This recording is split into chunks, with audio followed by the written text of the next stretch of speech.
السلام علیکم، آپ دیکھ رہے ہیں GNN اور میں ہوں ابراہیم پیرزادہ۔ میں ہوں ہدا شاہ۔ بلٹن میں ہمارا ساتھ دیں گے حمزہ شفیق بھی۔ سب سے پہلے آپ کو بتائیں کہ صدر مملکت آصف علی زرداری سے وزیر اعظم محمد شہباز شریف کے ایوان صدر میں ملاقات ہوئی ہے۔ ملک کی مجموعی سیاسی اور سیکیورٹی صورتحال پر تبادلہ خیال ہوا۔ دہشت گردی کے حالیہ واقعات کی شدید الفاظ میں مذمت کی گئی۔ دونوں قائدین نے اس عزم کا اعادہ کیا کہ غیر ملکی پشت پناہی یافتہ دہشت گردوں اور ان کے سہولت کاروں کے خلاف کارروائیاں دہشت گردی کے مکمل خاتمے تک جاری رہیں گی۔ مزید اس حوالے سے تفصیلات دینے کے لیے ڈپٹی بیورو چیف اسلام آباد اعجاز احمد ہمارے ساتھ موجود ہے۔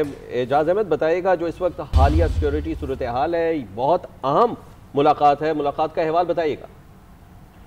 جی، موقع تو صدر مملکت کا عشائیہ تھا، لیکن آج چونکہ اسلام آباد میں بھی دہشت گردی کا واقعہ ہوا ہے اور وانا میں بھی ایک صورتحال ابھی تھوڑی دیر پہلے تک جاری تھی، تو اس حوالے سے بھی تفصیلی ملاقات ہوئی ہے۔ کل اس بات پہ غور کیا گیا کہ ریاست تائفی ترمیم کو پارلیمان سے کل منظور کرایا جائے گا، لیکن دہشت گردی کے حوالے سے پاکستان کی پالیسی کیا ہونی ہے، حکمت عملی کیا ہونی ہے اور کس طرح سے آگے بڑھنا ہے، اس تمام حوالوں سے یہ ملاقات ہوئی ہے۔ اس ملاقات میں وزیر اعظم اور صدر کے علاوہ چیئرمین سینیٹ یوسف زئی گیلانی، اسپیکر قومی اسمبلی ایاز صادق، وفاقی وزیر صالح حسین، محسن نقوی اور اعظم نذیر تارڑ بھی موجود تھے۔ اعظم نذیر تارڑ نے اپنے آئینی ترمیم کے تمام پہلوؤں پر شرکاء کو بریف بھی کیا۔ جی ٹھیک ہے، بہت شکریہ اعجاز آپ کا۔ وانا کیڈٹ کالج کی بات کریں گے۔ فطرت الخوارج کے مکروہ عزائم ناکام ہو گئے ہیں۔ کیڈٹ کالج وانا پر حملے کے بعد تمام طلباء اور اساتذہ کو بحفاظت عمارت سے نکال لیا گیا ہے۔ حملے کے وقت 525 کیڈٹ سمیت 650 افراد کالج میں موجود تھے۔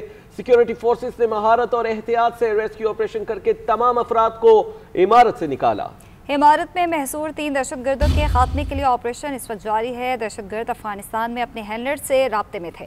سیکیورٹی ذرائع کے مطابق آپریشن جامع انداز میں حتمی انجام تک پہنچایا جائے گا۔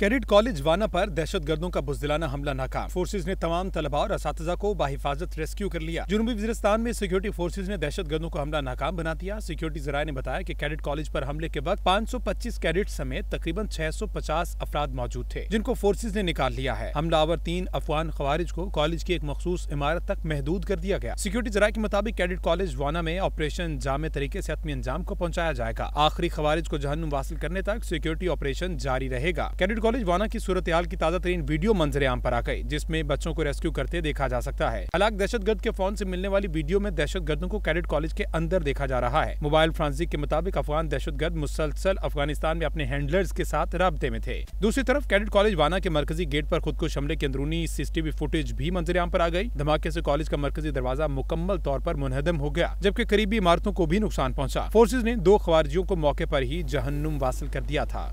خبر دیں گے اسلام آباد G11 کچہری کے باہر خودکش دھماکے میں 12 افراد شہید اور 30 زخمی ہو گئے۔ مبینہ خودکش بمبار کا سر سڑک پر پڑا مل گیا ہے، جبکہ خودکش دھماکے کے پیچھے افغان طالبان کا ہاتھ بے نقاب ہو گیا ہے۔ حملے کی CCTV فوٹیج بھی سامنے آ گئی ہے۔ IGA اسلام آباد کے مطابق دھماکے میں 8 کلو گرام بارودی مواد اور بال بیرنگز استعمال کیے گئے۔ صدر مملکت اور وزیر اعظم سمیت قومی قیادت نے دھماکے کی شدید الفاظ میں مذمت کی۔ تو افغانستان دہشت گردوں کے خلاف کارروائی کرے تو پاکستان تعاون کے لیے تیار ہے۔ وزیر اعظم شہباز شریف نے افغان رجیم پر پاکستان کا موقف ایک بار پھر واضح کر دیا۔ کہا، شدت پسند گروہ افغانستان اور اس کے باہر خطے کے امن کے لیے خطرہ ہے۔ افغانستان کو سمجھنا ہوگا TTP کی حمایت سے امن حاصل نہیں ہوگا۔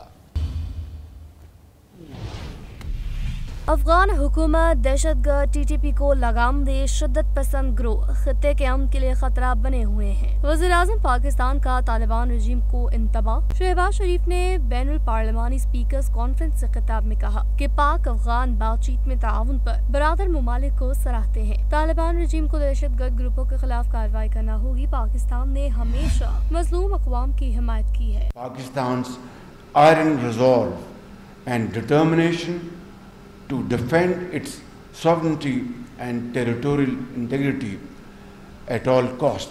Afghanistan must understand the lasting peace can only be realized by reining in TTP and other terrorist groups operating from Afghan territory.